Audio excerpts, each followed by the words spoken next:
જમ્મુ કાશ્મીરમાં પૂર અને ભૂસ્ખલનને પગલે ગુજરાતીઓ ફસાયા છે। જમ્મુ કાશ્મીરના પૂરમાં ફસાયેલા 50 ગુજરાતીઓ સુરક્ષિત છે। આખરે ફસાયેલા ગુજરાતીઓની વહારે ભારતીય સેના આવી। સેનાના જવાનોની મદદ ગુજરાતી પ્રવાસીઓ સુધી પહોંચી છે। ફસાયેલા તમામ મુસાફરો માટે ભોજન લઈને સેના પહોંચી તો સેનાએ દેવદૂત સાબિત થઈ છે। ગાંધીનગરના 30 અને પાલનપુરના 20 મુસાફરો સુરક્ષિત છે। રામબનમાં વાદળ ફાટ્યા બાદ સર્જાયેલી તારાજીમાં ફસાયા હતા। રામબનના નેશનલ હાઈવે 14 પર આ ગુજરાતીઓ ફસાયા હતા। બનાસકાંઠાના કલેક્ટરે રામબનના કલેક્ટર સાથે વાતચીત કરી તો આ સાથે રામબનમાં બચાવ ટુકડીએ દોડી આવી ગુજરાતીઓને બચાવ્યા છે। હાલ તમામને સલામત સ્થળે ખસેડવાની ખાતરી આપી છે અને તમામ લોકો શ્રીનગરથી પરત ફરી રહ્યા હતા ત્યારે ફસાયા હતા।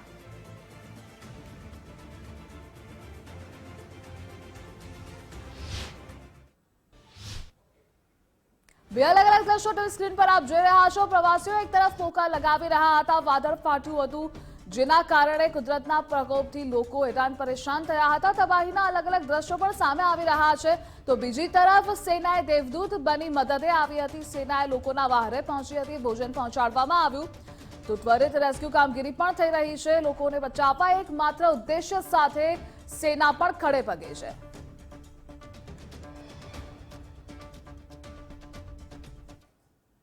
જમ્મુ કાશ્મીરના રામબનમાં ફસાયેલા ગુજરાતીઓની વહારે દાદા સરકાર।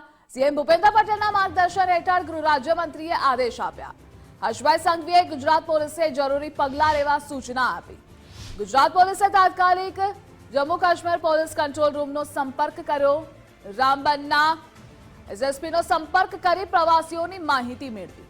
તમામ ગુજરાતી પ્રવાસીઓ સુરક્ષિત હોવાનો દાવો કર્યો તો પ્રવાસીઓને જમવા સહિતની વ્યવસ્થા કરાઈ રહી છે। ગુજરાત પોલીસ સેન્ટ્રલ આઈબી સહિત જેકે તંત્ર સાથે સતત સંપર્કમાં છે।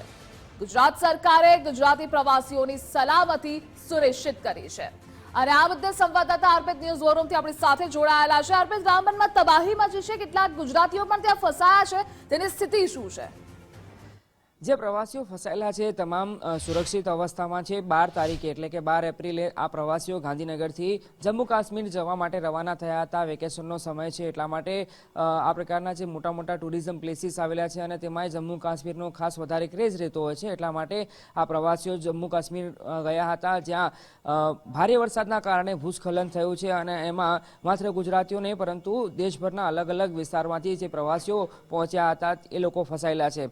લોકેશન વાત કરું તો રામબન અને બનિહાલનો આ પટ્ટો છે, ત્યાં આપણા ગુજરાતના પ્રવાસીઓ 50 લોકો ફસાયેલા છે, જેમની સાથે રાજ્ય સરકાર, રાજ્ય સરકારનો ગૃહ વિભાગ અને સ્થાનિક જિલ્લા કલેક્ટર જે પ્રવાસીઓ ફસાયા છે એ પ્રવાસીઓની સાથે સંપર્કમાં છે। સાથે સાથે લોકલ પોલીસ અને લોકલ કલેક્ટરના સંપર્કમાં પણ ગુજરાત સરકાર અને ગૃહ વિભાગ સતત સંપર્કમાં છે, જેથી કરીને સતત અપડેટ લઈ શકાય અને ત્યાં શું પરિસ્થિતિ છે, શું અગવડતા છે, એ અગવડતા કેવી રીતે દૂર કરી શકાય। પરિસ્થિતિ સામાન્ય બને તો એ પ્રવાસીઓને પરત અમદાવાદ અથવા તો ગુજરાત એમના વતન કેવી રીતે પહોંચાડી શકાય એ તમામ શક્યતાઓ બાબતે ચર્ચા વિચારણા કરવામાં આવી રહી છે અને વહેલી તકે તમામ ફસાયેલા પ્રવાસીઓ છે એમને પરત લાવવા માટે પ્રાથમિકતા આપવામાં આવી રહી છે। 50 જેટલા પ્રવાસીઓ છે એમાં લગભગ 4 થી 5 બાળકો પણ સમાવેશ થાય છે એટલે ચિંતાનો વિષય છે। પણ હાલ જે પ્રવાસીઓ સાથે વાત થઈ હતી સવારે લગભગ 10 થી 15 મિનિટ પહેલા જે વાત થઈ છે એ પ્રમાણે તમામ પ્રવાસીઓ સુરક્ષિત છે। જે રીતે રાજ્ય સરકાર દ્વારા સતત સંકલન કરવામાં આવી રહ્યો છે એના કારણે જે ફસાયેલા ગુજરાતીઓ છે એમને કોઈ અગવડતા ન પડે એનું ખાસ ધ્યાન રાખવામાં આવ્યું છે। સેનાની પણ મદદ મળી રહી છે અને બની શકે છે કે લગભગ 10 થી 12 વાગ્યાની આસપાસ આર્મી ત્યાં પહોંચે અને આર્મી એમને રેસ્ક્યુ કરી સલામત સ્થળે લઈ જઈ શકે છે। એટલા માટે કેમ કે જે મેં ઉલ્લેખ કર્યો રામબન અને બનિહાલનો જે વિસ્તાર છે એ પટ્ટો તો ભૂસ્ખલન થવાના કારણે રસ્તો બ્લોક થઈ ગયો છે। અંદાજે 50 કિલોમીટરથી વધારેનો ટ્રાફિક છે એટલે રસ્તો ક્લિયર નથી। એટલે સેનાના જવાનો એમને કયા પ્રકારે અને કઈ રીતે રેસ્ક્યુ કરી અને સલામત સ્થળે લઈ જઈ શકાય છે અને ત્યાંથી એમને પરત અમદાવાદ અથવા તો ગુજરાત લાવવા માટે પ્રાથમિકતા આપવામાં આવી રહી છે। પણ હાલ મોટી અને રાહતની વાત એ છે કે કે ફસાયેલા પ્રવાસીઓ છે એ પ્રવાસીઓ સુરક્ષિત અવસ્થામાં છે. સાથે સાથે સૌથી મોટો પડકાર એ પણ છે કે હાલ જે પરિસ્થિતિ ઊભી થઈ છે માત્ર ગુજરાત નહીં પણ અલગ અલગ ડેસ્ટિનેશન છે જમ્મુ કાશ્મીરથી અલગ અલગ રાજ્યોમાં જવા માટે એમના એરફેર પણ વધી ગયા છે,